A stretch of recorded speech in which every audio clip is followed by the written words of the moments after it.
Salut, bienvenue à tous dans le nouveau rendez-vous d'actualité. La polémique qui entoure la recommandation du grand professeur Didier Raoult, patron de l'IHE Méditerranée Infection, de recours à l'hydroxychloroquine pour soigner les patients touchés par le virus SARS-CoV-2, va bien au-delà d'une simple divergence de points de vue entre professionnels de santé, en devenant un véritable phénomène populaire et national. Elle sert également de révélateur du fonctionnement des sociétés modernes libres et ordonnées. Au centre du débat sur l'hydroxychloroquine, on retrouve la question de la méthodologie de la recherche scientifique, qui évalue avec rigueur, objectivité et précision la réelle efficacité d'un protocole thérapeutique, et garantit également sa dangerosité et sa non-toxicité des molécules chimiques.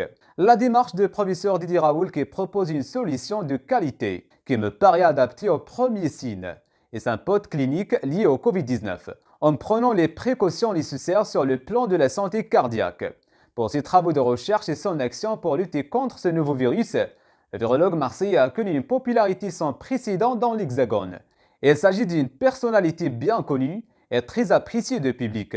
La raison principale de cet engouement autour du chercheur marseillais est tout à fait intuitive. Elle donne de l'espérance avec une solution simple et efficace.